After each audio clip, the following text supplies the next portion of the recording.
Good evening students. कल मैंने आपको oocytes डेवलपमेंट की डिफरेंट स्टेजेस बताई थी कि कैसे ओवरी से सेकेंडरी oocytes रिलीज़ होता है, उसमें डिवीज़न हो चुका होता है एक पोलर बॉडी के साथ। अब हम आगे बढ़ते हैं। इसमें सबसे पहले शुक्राणु जनन और अंड जनन में क्या अंतर है? तो अंतर बहुत सारे हैं। मैंने यहाँ 2 कॉलम बनाए हैं, शुक्राणु जनन और अंड जनन। देखिए स्थिति, शुक्राणु जनन टेस्टिस में होता है, अंड जनन अंडाशय में होता है। शुक्राणु जनन में युग्मकों की संख्या यानी कि कितने शुक्राणु बनते हैं, संपूर्ण जीवन काल में लाखों, यानी किसी मेल के जीवन काल में लाखों स्पर्म बनते हैं, जबकि फीमेल के केस में 400 के लगभग ही अंड कोशिकाएँ बनती हैं। अब ये जो जनन कोशिका है, इसमें से कितने युग्मक बनते हैं? देखिए मैंने आपको बताया था कि जो एक स्पर्मेटोगोनिया होता है उससे 4 स्पर्म बनते हैं, जबकि आपको अंड जनन में पता है कि एक oogonia से केवल एक ही अंड कोशिका बनती हैं, बाकी 3 ध्रुवीयकाएँ बनते हैं। अब प्रक्रिया कब आरंभ होती है? देखिए शुक्र जनन तो जब बॉयज़ में प्यूबिटरी आरंभ होती है, ऑनसेट ऑफ प्यूबिटरी यौवनावस्था पर, तब स्पर्म बनने शुरू होते हैं। इसके उल्टे फीमेल के केस में अंड कोशिका के निर्माण की प्रक्रिया भ्रूण अवस्था में ही आरंभ हो जाती है। ये मैंने आपको समझा दिए हैं बहुत बार। युग्मक निर्माण का समय, देखिए शुक्राणु जनन लगातार होता है किसी भी समय, जबकि अंड जनन माह में एक बार, केवल मासिक धर्म के समय जो मेंस्ट्रुअल साइकिल चलती है, 28 दिन की जो एक साइकिल होती है, उस पीरियड में एक एग बनता है। अब ये शुक्राणु जनन की प्रक्रिया कब ख़त्म होती है? देखिए मेल में तो जीवन पर्यंत ये चलती है, केवल उम्र बढ़ने के साथ ये कम हो जाती है, जबकि फीमेल के केस में जो अंड जनन है वो रजो निवृत्ति यानी मेनोपॉज होने पर ही वो क्या होता है, ख़त्म होता है। ठीक है, फीमेल की फर्टिलिटी एक एज के बाद ख़त्म हो जाती है, वो उसमें जनन क्षमता ख़त्म हो जाती है। नेक्स्ट है युग्मक के बाहर निकलने का समय। देखिए स्पर्म किसी भी समय शरीर से बाहर निकल सकते हैं, जबकि एक्सेल ऐसा नहीं है। एक्सेल का बाहर निकलती है जब वो अंडोत्सर्ग होता है, यानी ओवरी से एक्सेल हटकर बाहर निकलती है। तो ये मासिक धर्म के समय महीने में एक बार एक एग रिलीज़ होता है, और जबकि मेल के केस में स्पर्म लाखों बनते हैं और किसी भी समय रिलीज़ हो जाते हैं। अब जो नेक्स्ट वेरी इंपॉर्टेंट बात है वो अर्धसूत्री विभाजन। देखिए स्पर्मेटोजेनेसिस जो था उसमें अर्धसूत्री विभाजन बिना किसी बाधा के एक ही समय में पूर्ण हो जा रहा था। लगभग 72 घंटे में ये जो है प्रक्रिया हो रही थी, जबकि यहाँ पर आप देखिए कि ये फीमेल के केस में अर्धसूत्री विभाजन रुक कर होता है। ठीक है, कब शुरू हो जाता है? जब भ्रूण अवस्था में शुरू हो जाता है, और कब तक बनता रहता है? यौवनावस्था तक भी अर्धसूत्री विभाजन पूरा नहीं होता है। अर्धसूत्री विभाजन पूरा होता है जब अंड कोशिका निषेचित हो जाती है। अब जनन एपिथीलियम युग्मक निर्माण करती है किसमें? शुक्राणु जनन में। ठीक है, जबकि युग्मक निर्माण में ये भाग मादा के केस में, अंड जनन के केस में जनन एपिथेलियम अंड कोशिका निर्माण में भाग नहीं लेती है, क्योंकि oogonia पहले ही बन चुके होते हैं, जनन एपिथेलियम से पहले ही बन चुके होते हैं। तो यहाँ पर जनन एपिथेलियम युग्मक निर्माण में भाग नहीं लेती है। तो ये अंतर है, ये आप याद कर लेंगे। नेक्स्ट है oogenesis। जैसे हमने शुक्राणु जनन को विभिन्न अवस्थाओं में बांटा था, ऐसे ही हम यहाँ पे अंड जनन को भी विभिन्न अवस्थाओं में बांटते हैं। सबसे पहले हमारा आता है मल्टीप्लिकेशन फेज। ठीक है, तो मल्टीप्लिकेशन फेज में क्या होता है? भ्रूण अवस्था में लाखों oogonia यानी अंड जनन कोशिकाएं बनती हैं। oogonia में समसूत्री विभाजन होता है और बहुत से प्राथमिक oocytes बनते हैं। तो ये मल्टीप्लिकेशन फेज है, जिसे हम गुणन अवस्था भी कह देते हैं।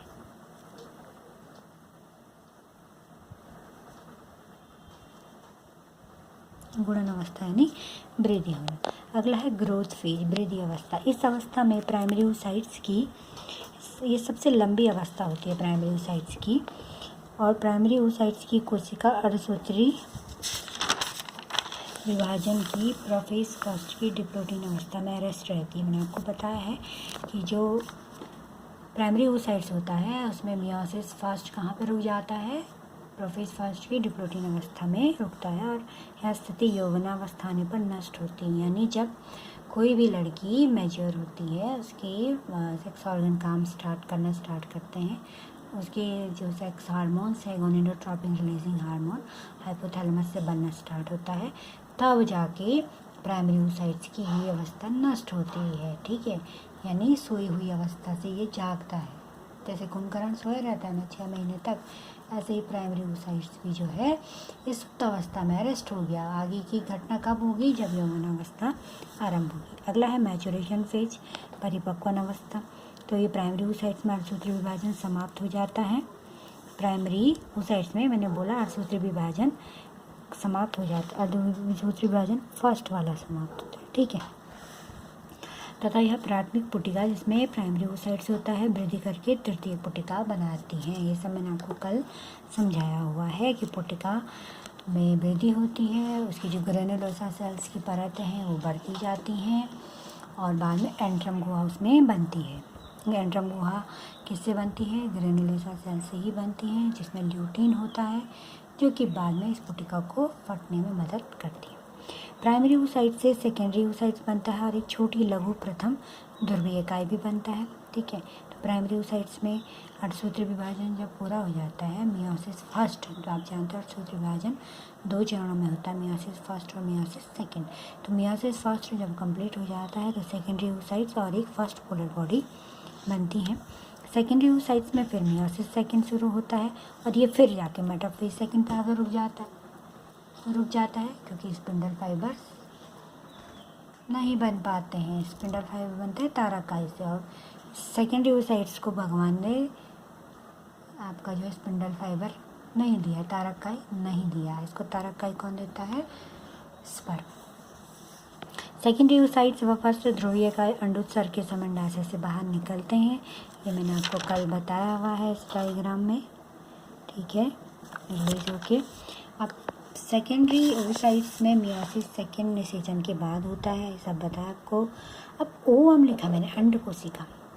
तो अब सबके दिमाग में एक बात आ रही होगी, जैसे शुक्राणु है वैसे अंड कोशिका किसे कहेंगे हम, ओवम। देखिए सेकेंडरी oocyte के निषेचन होने पर ही ओवम बनता है। ठीक है, और वो भी तुरंत क्या हो जाता है, जाइगोट में बदल जाता है। बहुत ही एक क्षणिक क्रिया है निषेचन, जैसे स्पर्म ने अंदर एंट्री करी, ओवम बना और तुरंत ही वो निषेचित हो गया, जो हर बार संभव नहीं है। तो निषेचन हर बार संभव नहीं है मनुष्य के केस में। मनुष्य ऐसा तो है नहीं कि उसे हर बार फर्टिलाइजेशन हो, तो इसीलिए मनुष्य के केस में सेकेंडरी oocytes को ही हम जनरल ओवम के रूप में देखते हैं। ठीक है, जनरली हम सेकेंडरी oocytes को ही ओवम कह देते हैं। वैसे सही भाषा में ओवम क्या है, जब सेकेंडरी oocytes में निषेचन हो जाता है तो ओवम बनता है। ठीक है, और वो तुरंत ही जाइगोट में बदल जाता है। तो ओवम को अगर हमने सेकेंडरी oocytes को ओवम मान लिया है, ठीक है, अगर सेकेंडरी oocytes को हम क्या है जनरली ओवम मान लेते हैं, तो सेकेंडरी oocytes की बात करें तो ये गोलाकार कोशिका है, पोषक पदार्थों से समृद्ध कोशिका द्रव और केंद्रक इसमें पाया जाता है। और मनुष्य की अंड कोशिका माइक्रोलेसिथल होती हैं, ये पूछा जा सकता है आपसे। और इसमें निम्न आवरण होते हैं, अंडकला, जोना पैलिसेडा और कोरोना रेडियाटा। ये मैंने आपको कल इसमें दिखाया हुआ है। तो अंडकला और आपका ये अंडकला है और ये जोना पैलिसेडा है, इसके बीच की सतह को हम पेरीवाइटलिन कह देते हैं। तो बेटा ये इसमें काफ़ी चीज़ें मैंने आपको बता दी हैं। अब ये आपके बुक में कंपैरेटिव स्टडी दी हुई है, मैं आपको इस बुक्स का ही पिक्चर सेंड कर दूंगी। तो ये एक जो अंतर हमने अभी आपको बताया था उसको थोड़ा इस डायग्राम में हम देख लेते हैं।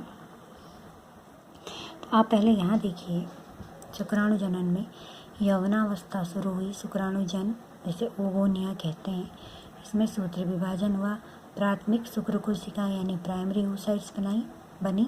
इसमें अर्धसूत्री विभाजन फर्स्ट हुआ, जिससे 2 द्वितीयक शुक्र कोशिकाएँ बनी, सेकेंडरी oocytes जिनको हम कहते हैं। फिर इसमें मियोसिस सेकेंड हुआ और 4 क्या बने, शुक्राणु प्रसु बने। फिर इस पर मियोजेनेसिस होता है, 4 स्पर्म बनते हैं। ठीक है, ये मैंने आपको पीछे बताया है। और गुणसूत्र की संख्या आप देखो तो ये 46 है यहाँ तक, इसमें 23 हुई, इनमें भी 23 यानी हाफ गुणसूत्र हो जाएंगे। अब oogenesis को हम देखें तो ये अंडजननी है यानी ओगोनिया है। ठीक है, ये इसमें सूत्र विभाजन हुआ, प्राथमिक अंडक यानी प्राइमरी oocytes बनाई है। देखिए यहाँ लिखा हुआ गर्भजीव।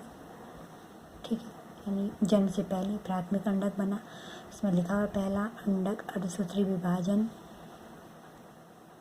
मैं ये रुक जाता है यहाँ पे, बुक में इतने क्लियर नहीं लिखा है, लेकिन मैंने आपको लास्ट टाइम एक डायग्राम दिया है, उसमें मैंने लिखा है कि पहला जो अंडा होता है अर्धसूत्री विभाजन की प्रोफेज फास्ट में अरेस्ट हो जाते हैं। तो जन्म, बाल्यावस्था, यौवनावस्था होने पर ही ये प्राथमिक oocyte केस में टूटता है, सेकेंडरी oocytes और फर्स्ट पोलर बॉडी में। और इनमें गुणसूत्रों की संख्या 23 और 23 होती है। ये भी मैंने आपको बताया कि क्यों एक सेल बड़ी और एक सेल छोटी बनती है, क्योंकि इससे ये माना जाता है कि निकट भविष्य में अगर निषेचन होगा तो इससे पूरा का पूरा भ्रूण विकसित होगा, तो इसमें जीव द्रव्य ज़्यादा दिया जाता है।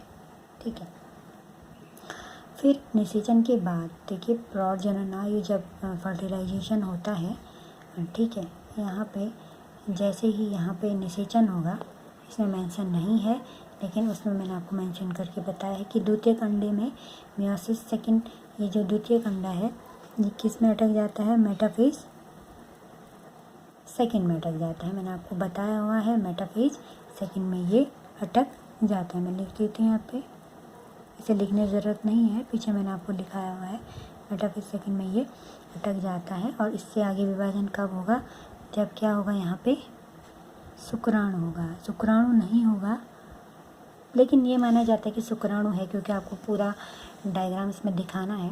तो शुक्राणु आने पर ये जो द्वितीयक अंडक है ये अंडाणु और द्वितीय ध्रुवीय पिंड में बदलता है। सेम वे ये प्रथम ध्रुवीय पिंड से भी बेटा 2 ध्रुवीय पिंड बनते हैं। ठीक है, ये जो पोलर बॉडी है इसमें विभाजन होता है और 2 ध्रुवीय पिंड इससे भी बनते हैं। तो 3 पोलर बॉडी और 1 अंडाणु हमको मिलता है। ये आप बना लेंगे, इसकी पिक मैं आपको भेज दूँगी। अगला जो इसमें अंतर है शुक्राणु और अंडकोशिका में अंतर, तो शुक्राणु में देखिए चलनशीलता, शुक्राणु एक चल युग्मक है, पूंछ से चलता है। और मैंने ये बात आपको तभी पढ़ाई थी कि मेल के अंदर, ठीक है, मेल्स के अंदर जब शुक्राणु होता है तो टेल से गति नहीं करता है, ये टेल से गति करता है केवल फीमेल जेनाइटल ऑर्गन में, मादा के शरीर में ही ये पूंछ के द्वारा गति करता है। इसके उलट अंडकोशिका अचल है, ये चलती नहीं है। नेक्स्ट है संरचना, शुक्राणु का शरीर सिर, ग्रीवा, मध्य खंड पूंछ से मिलकर बना होता है। केंद्रक शीर्ष में होता है एक्रोसोम के पीछे, और अंडकोशिका गोल होती है, इसमें एक और केंद्रक स्थित होता है। अगला कोशिका द्रव की मात्रा देखिए, शुक्राणु में बहुत कम कोशिका द्रव होता है। क्यों? क्योंकि कोशिका द्रव किसके पास होता है, अंडकोशिका के पास पर्याप्त मात्रा में। इसीलिए जब ओगोनिया से एग सेल बनती हैं तो फर्स्ट पोलर बॉडी जो छोटी छोटी बॉडी बनती है इसीलिए बनती है ताकि जो जिससे एग बनना उसमें जीव द्रव्य पूरा का पूरा उसी में रहे। तो इसमें बहुत कम होता है हमारा कोशिका द्रव। ठीक है, परिधीय कोशिका द्रव का एक स्तर शीर्ष में केंद्र के चारों थोड़ा सा ही पाया जाता है। अगला है सेंट्रियोल, तारकाई जिसको हम कहते हैं, जो बहुत इंपॉर्टेंट होता है। तारकाई से स्पिंडल फाइबर बनते हैं जो गुणसूत्रों को ध्रुवों की ओर खींचते हैं। तो शुक्राणु में ये उपस्थित होता है और अंडकोशिका में ये नहीं होता है। ये नहीं होने के कारण ही जो सेकेंडरी oocytes आपका बनता है वो आगे अर्धसूत्री विभाजन नहीं कर पाता है, क्योंकि आप सोचिए ना कि उसके गुणसूत्र जो हैं बीच में आके अटक जाते हैं। ठीक है, जैसे मैंने आपको बताया था, ये गुणसूत्र यहाँ पे पेयर में आ जाते हैं, लेकिन अब ये पोल्स की तरफ तभी जाएंगे जब इसमें फाइबर्स होंगे, जब इसमें फाइबर होंगे। फाइबर नहीं होने के कारण मेटाफेज अवस्था में यहीं पे ये अर्धसूत्री विभाजन रुक जाता है।